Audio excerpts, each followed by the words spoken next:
Are you on the market for a website this year? Well, I'm going to share with you a few things that you need to look out for.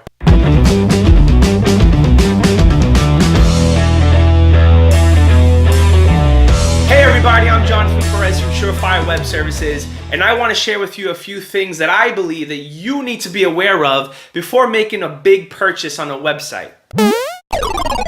Now, the first thing you need to look out for are buzzwords. What do I mean by buzzwords? Well, let's take an example.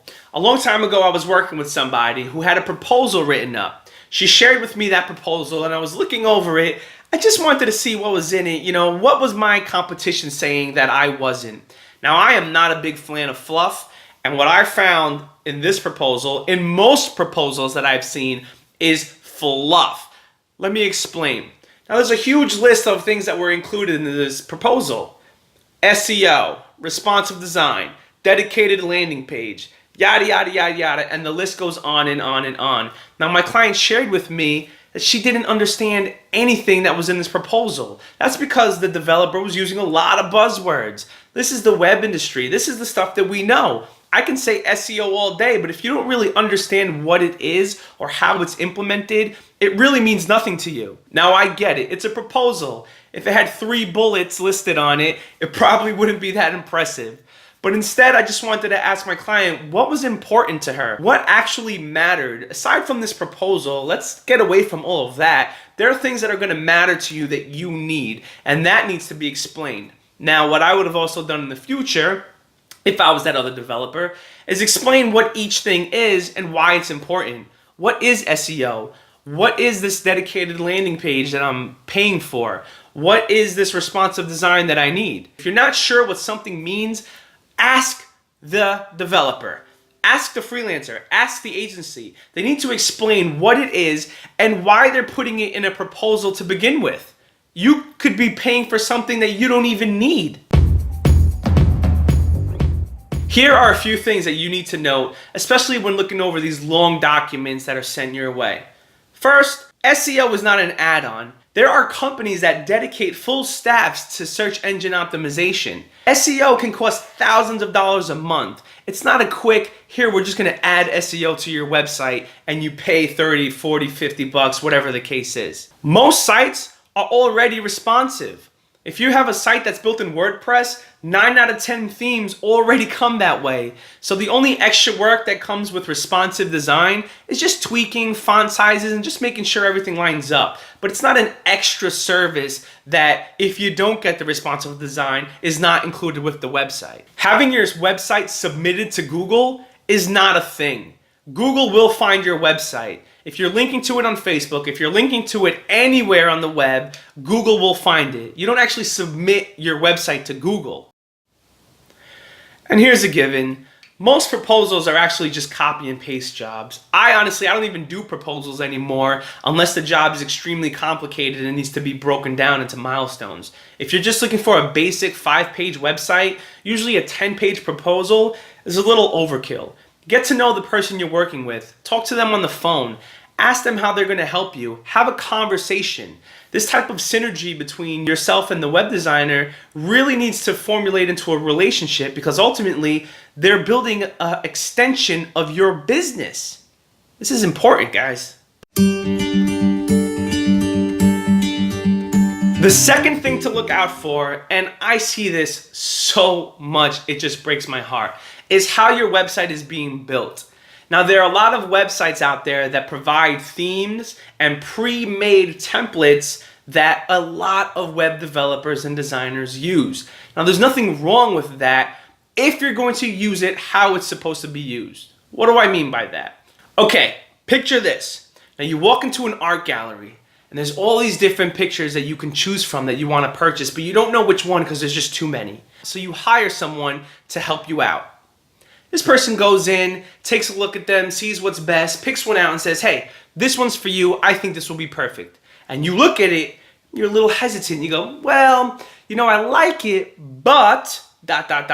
fill in the blanks. Now, the person you hired is trying to help you out. So they say, okay, don't worry. We're going to take this, but I'll redraw some of the parts. I'm going to do this part, I'm going to do that part, and keeps editing and doing all these things, but didn't really understand how the first piece of original art was created to begin with. So while they're adding and changing and adding, it just keeps building onto this original piece, completely transforming it into something that you fall in love with. But now you want to make some changes. So you go grab the picture and realize you can't make any changes because the original piece of art that you had was so overdone and so overworked with all these other different parts that there's no way to actually get back to the original. Plus, on top of that, the person that you hired to help do this disappeared and there's nothing you could do about it.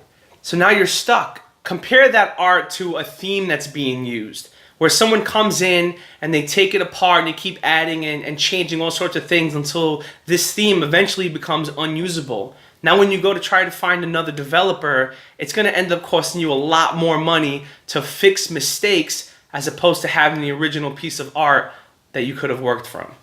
My advice for this would be to ask how the developer is going to be building the website.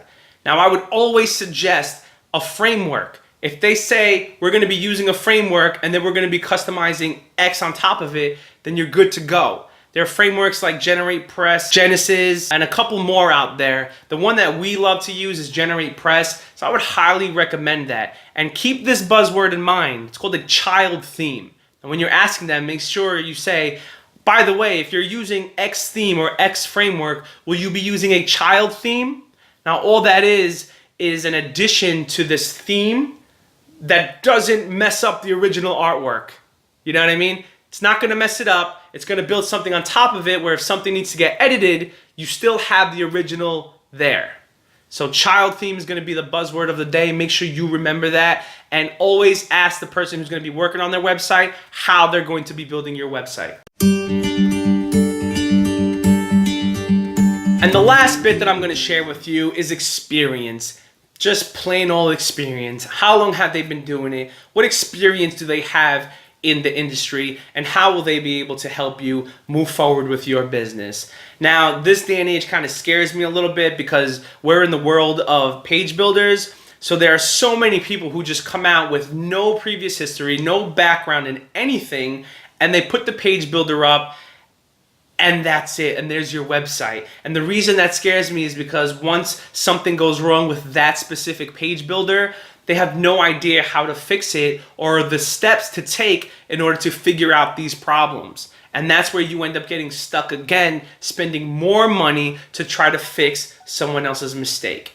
So make sure that the person you're working with has some experience. At least, I mean, if you want to give somebody a shot, that's awesome. Kudos to you. But if you're going to have this as an extension of your business online, then it's important that that piece of your business is taken care of in order to save you money in the long run.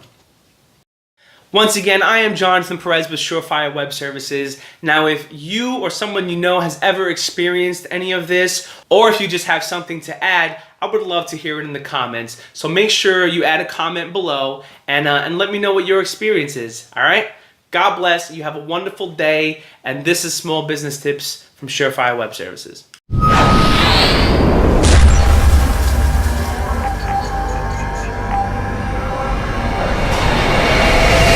And it's amazing, you love exactly how it is, but I gotta sneeze.